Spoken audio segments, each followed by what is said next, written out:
students. Welcome to LearnEd. Students, we are going to start the new chapter, Issue of Debenture. So today we will discuss about only the theory part of debenture, in which we will discuss meaning of debenture, types of debenture, some of the differences, right? बेटे हमने पहले भी share capital का topic जो है complete किया है. हमें मालूम है कि कंपनी की जो है capital it can be raise by issue of shares और even it can be raise by long term borrowings, जिसमें हम डिबेंचर्स के थ्रू भी पैसा रेज कर सकते हैं. कंपनी कैपिटल रेज कर सकती है थ्रू डिबेंचर. तो जब लॉन्ग टर्म के लिए कंपनी डिबेंचर्स के थ्रू पैसा रेज करती है, ऐसी कैपिटल को क्या बोलते हैं बच्चे? लोन कैपिटल बोलते हैं. ठीक है.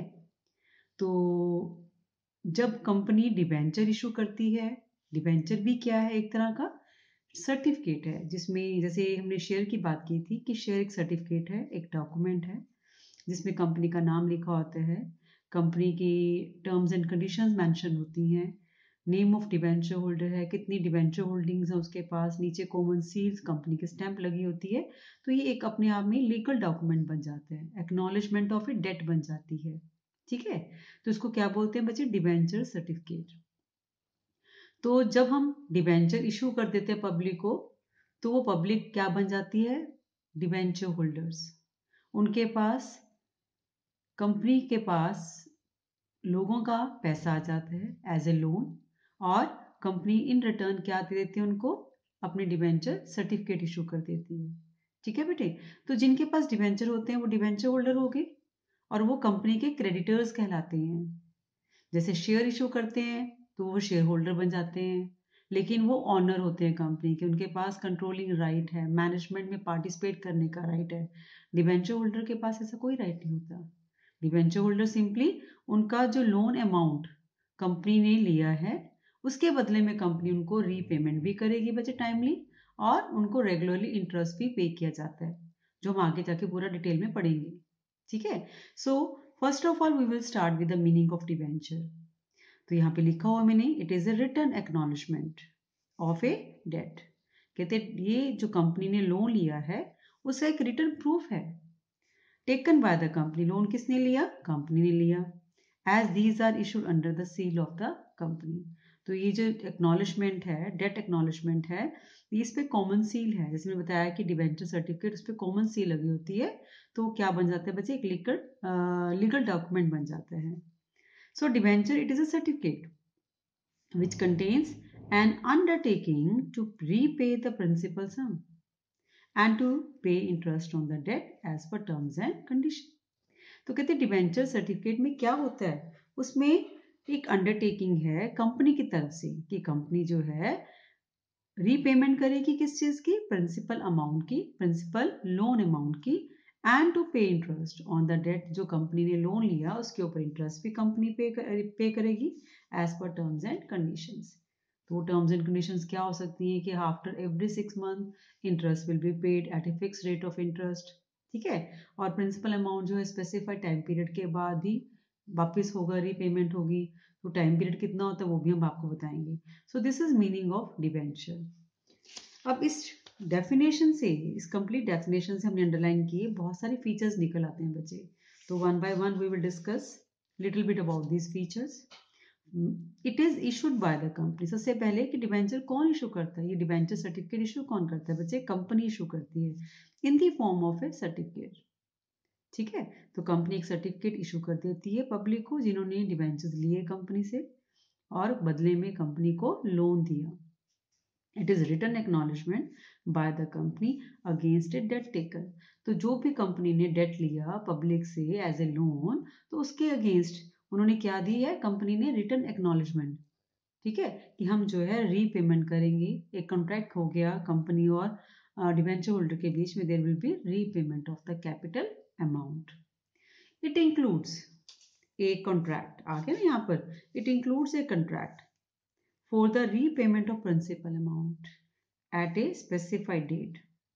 कहते हैं एक तरह से कॉन्ट्रैक्ट है कंपनी और पब्लिक के बीच में, डिबेंचर होल्डर्स के बीच में, जिसमें रीपेमेंट के बारे में कि प्रिंसिपल अमाउंट जो है लोन की वो रीपे की जाएगी एट ए स्पेसिफाइड डेट, एक पर्टिकुलर टाइम पीरियड के बाद. वो टाइम पीरियड बेटे 7 years भी हो सकते हैं, 10 ईयर्स भी हो सकते हैं, 12 ईयर्स भी हो सकते हैं. It is called loan capital. ठीक है, मैंने बिगनिंग में भी बताया कि लोन कैपिटल है तो कैपिटल ही. अगर शेयर के थ्रू हो जाए तो शेयर कैपिटल, अगर डिवेंचर के थ्रू हो जाए तो लोन कैपिटल. तो time period 7 years, 10 years, 12 years के बाद इसकी रीपेमेंट जो है पॉसिबल है. Debentures are usually issued with a specified rate of interest, which is called as coupon rate. जब भी हम debentures की बात करेंगे वो कैसे लिखे होते हैं? 9% debentures. तो ये जो 9% है क्या शो करता है बच्चे? This is called as a fix rate of interest. ये हमेशा डिबेंचर्स के आगे लिखा होगा. ठीक है, तो ये रेट ऑफ इंटरेस्ट क्या कहलाता है? Coupon rate.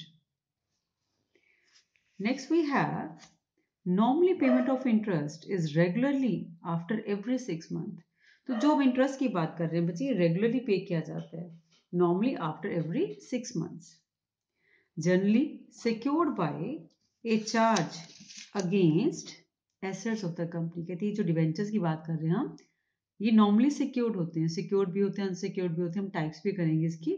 तो जो सिक्योर्ड होते हैं वो किसके अगेंस्ट सिक्योर्ड है? Against the assets of the company. Charge है कंपनी के एसेट्स के अगेंस्ट कि in case company is not in a position to make payment, repayment of the principal amount, in that situation the debenture holders they may sell the assets of the company and you taken back their money of loan amount. ठीक है बेटा. So this is the various features we have discussed. Now we will continue. Next today we will start with the types of debentures, right? Little bit theory ही हम पहले करेंगे आज के lecture में, तो इसके बाद हम छोटे छोटे जो इसके कंटेंट्स हैं, एस्पेक्ट्स हैं, वो हम क्लियर करेंगे. Now types of debentures और kinds of debentures. Secured debenture, जैसे नाम से ही पता चल रहा है, which are secured against some particular asset. कहते वो एसेट्स वो डिवेंचर जो किसी एसेट के अगेंस्ट सिक्योर्ड होते हैं. In case of failure to pay, अगर कंपनी नहीं टाइम पे कर पाती, the assets can be sold and can realise the debt amount. तो डिवेंचर होल्डर एसेट्स को बेच के अपना लोन अमाउंट को रियलाइज कर लेंगे. ठीक है, that is why it is called as a secured debenture, कि जो सिक्योर्ड हैं अगेंस्ट द एसेट्स. फिर उसके बाद आता है बेटे unsecured debentures, which is not secured against any asset, treated as unsecured creditors. कहते जो किसी भी एसेट्स के अगेंस्ट सिक्योर्ड नहीं है, विच इज नॉट, तो वो क्या है? हमारे unsecured debenture holders, which is also called as unsecured creditors. Unsecured creditors को हम कब पेमेंट करते हैं? At the winding up of the company. तो वहां पे अनसिक्योर्ड क्रेडिटर्स की फॉर्म में वाइंडिंग अप स्टेज पे इनको पेमेंट की जाएगी. Then we have registered debenture. कहते registered debentures are debentures which are not freely transferable. क्यों? Name and address of debenture holders recorded in the register of debentures. कहते हैं जब भी कोई ऐसे डिवेंचर इशू किए जाते हैं जिनको हम रजिस्टर्ड डिवेंचर बोलते हैं बेटा, तो उसमें इमीडिएटली कंपनी की डिवेंचर होल्डर की रजिस्टर में उनका नाम, एड्रेस वगैरह लिखा जाता है कि ये डिवेंचर इसको इशू किया गया, इसका नाम ये है, इसका एड्रेस ये है. इसीलिए ये फ्रीली ट्रांसफरेबल नहीं है. ठीक है, तो इसको क्या बोलते हैं बेटे? Registered debenture. Then we have bearer debenture. These are freely transferable. ये बिल्कुल इसके ऑपोजिट है. Without any recording. कहते इन डिवेंचर्स की कोई रिकॉर्डिंग नहीं है.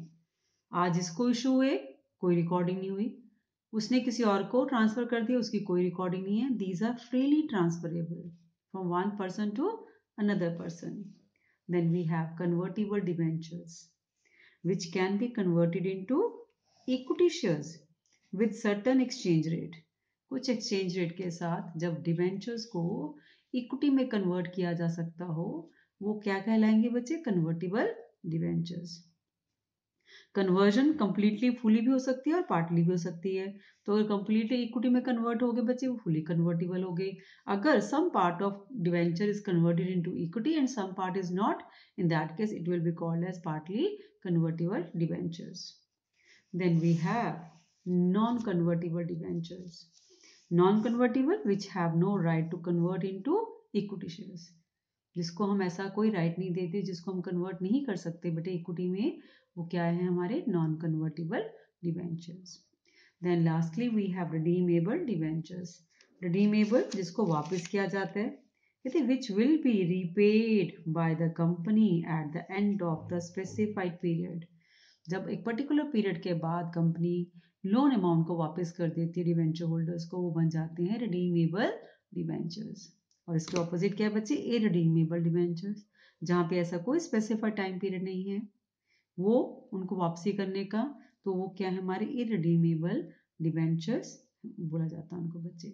सो ये डिफरेंट टाइप्स ऑफ डिवेंचर्स हैं जिसमें से आपको एक मार्क का क्वेश्चन आ सकता है normally, so you should be aware of it कि ये क्या है बेटा। Continuing the same, the last we have some of the differences which is there in the debenture chapter. First debenture difference, debenture and bond. आपने बहुत बार सुना होगा कि डिवेंचर भी क्या, debenture include debenture stock, debenture include bonds, है ना, सम of other securities, debenture में सब कुछ इंक्लूड हो जाता है, लेकिन सिमिलैरिटीज बहुत है इन दोनों में। सिमिलैरिटीज के साथ लिटिल बिट डिफरेंस के पॉइंट्स भी हैं बेटे, एक और दो, तो हम डिस्कस करेंगे। तो पहला डिफरेंस दोनों के बीच में रेट ऑफ इंटरेस्ट को लेके है। कहते हैं debentures are issued with a fix rate of interest. जब भी डिवेंचर इशू किए जाते हैं उसके आगे प्री फिक्स होता है 9%, 10%, 12%, तो वही फिक्स रेट ऑफ इंटरेस्ट को शो करता है, ठीक है। और इधर क्या है, it can be issued without pre determined rate of interest. कहते हैं इसमें ऐसा कोई सीन नहीं है, बॉन्ड्स को कोई पहले फिक्स रेट ऑफ इंटरेस्ट नहीं होता, ठीक है। तो इसलिए पहला डिफरेंस हो गया बच्चे रेट ऑफ इंटरेस्ट को लेके। दूसरा क्या, it is called coupon rate. जो हम बात कर रहे हैं कि फिक्स रेट ऑफ इंटरेस्ट है उसको कूपन रेट भी बोलते हैं, ठीक है। और यहाँ पे क्या है बेटे, it is called deep discount bond, क्योंकि यहाँ पे कोई रेट ऑफ इंटरेस्ट नहीं है, तो जो भी उसका प्राइस है वो अपने आप में डिस्काउंटेड प्राइस है, तो उसको हम क्या बोलते हैं, it is called as deep discount bond, deep coupon bonds, ठीक है। तो ये आपका जो है difference between debenture and bond है कि fix rate of interest debenture में होता है, ऐसा कोई predetermined rate of interest जो है बॉन्ड्स में नहीं होता। जो इसका इंटरेस्ट है उसको हम कूपन रेट भी बोलते हैं डिवेंचर के इंटरेस्ट को बच्चे। और जो बॉन्ड्स हम डिस्काउंट पे इशू करते हैं without any rate of interest, तो वो क्या कहलाते हैं बच्चे, डीप डिस्काउंट बॉन्ड्स कहलाते हैं, ठीक है। Now next important difference which may be asked in the exam too, that is about shares and debenture. 11th में भी आप लोगों ने पढ़ा है, but still little bit knowledge you should have about the difference. पहले है शेयर, फिर है डिवेंचर बच्चे, बेसिस के साथ ही डिफरेंस लिखने चाहिए आप लोगों को। So what is the base of difference, capital and loan. We know share is a part of capital called as share capital. Capital का हिस्सा है, कैपिटल को छोटे छोटे यूनिट्स में डिवाइड करते हैं तो क्या बन जाता है, वो शेयर बन जाता है। डिवेंचर में क्या, it is part of loan. हमने कहा debenture is an acknowledgement of a debt, debt meaning loan, called loan capital. तो है तो ये भी कैपिटल, लेकिन कैसी है, long term capital, loan capital बोलते हैं इसको, ठीक है। सेकेंड डिफरेंस पॉइंट क्या है बेटे, डिविडेंड इंटरेस्ट। तो किसके ऊपर डिविडेंड दिया जाता है, शेयर्स के ऊपर, और इंटरेस्ट डिवेंचर्स के ऊपर। Dividend on share is paid only when there is a profit, ठीक है। लॉसेस में डिविडेंड कभी नहीं पे किया जाता। फिक्स रेट ऑफ डिविडेंड जो है अगर हम कहीं पे फिक्स करते हैं, अदरवाइज तो ये फ्लेक्सिबल होता है, चेंज होता रहता है, तो वो कहाँ पे होता है बेटे, out of profit. Debenture interest has to be paid even in losses. यहाँ पे तो प्रॉफिट हो या loss, in both the situations we need to pay debenture interest to the debenture holders, ठीक है। तो ये सिक्योर्ड है इन चीज में। थर्ड डिफरेंस है बेटे rate. Dividend rate goes on changing according to the ability of profit. Profit ज़्यादा हो गया, डिविडेंड रेट ज़्यादा हो सकता है, प्रॉफिट कम हो गया, रेट कम भी हो सकता है, तो वहाँ भी फ्लेक्सिबिलिटी है, चेंज हो सकता है according to the availability of the profits. लेकिन ये क्या है बेटे, डिवेंचर्स के ऊपर रेट ऑफ इंटरेस्ट फिक्स होता है, it can not change even in case of losses, we have to make payment of the debenture interest. Normally after 6 month हम इसको पे करते हैं, क्लियर है बेटा। And the third difference we have that is about shareholders and debenture holders. दोनों का difference जो है, पहला बेसिक पॉइंट है बेटे आपका होल्डर, होल्डर ऑफ शेयर, जिसके पास शेयर होगा he will be called as a shareholder, he or she. Holder of debenture, जिसके पास डिवेंचर होगा, डिवेंचर सर्टिफिकेट होगा, वो क्या कहलाएंगे बच्चे, डिवेंचर होल्डर। तो डिवेंचर और शेयर पता ही है, कोई ऐसी चीज नहीं है जिसको हम कहते हैं, but it is a document. जिसके पास ये वाला डॉक्यूमेंट है वो शेयर होल्डर है, जिसके पास ये वाला डॉक्यूमेंट है वो क्या है, debenture holder. Ownership, these are the owners of the company. जो शेयर होल्डर होते हैं कंपनी के ऑनर्स होते हैं. जितनी जितनी होल्डिंग उतनी उतनी होल्डिंग के लिए वो ऑनरशिप रखते हैं. These are just creditors of the company. कहते हैं इनके पास कोई ऐसा ऑनरशिप राइट नहीं है, but they are simply the creditors. ठीक है, अनसिक्योर्ड क्रेडिटर्स हैं. ठीक. Participation having voting right. जो शेयर होल्डर्स होते हैं इनके पास वोटिंग राइट होता है, as well as right to participate in management of the company. Company की मैनेजमेंट में भी ये पार्टिसिपेट कर सकते हैं. लेकिन अगर बात करें हम डिबेंचर होल्डर्स की, having no such right with them. कहते हैं उनके पास ऐसा कोई राइट नहीं, ना तो कोई वोटिंग राइट है, ना उनके पास मैनेजमेंट राइट है. क्यों? क्योंकि वो क्या है बेटे, क्रेडिटर्स है. उनका मतलब क्या है सिर्फ कंपनी में अपनी repayment of loan amount which is given by them to the company for a specified period of time and for rate of interest, for the amount of interest which is to be regularly paid to them even in situation of losses. So this is about the theory part of debenture we have discussed, and we will proceed further in the next lecture with the numericals.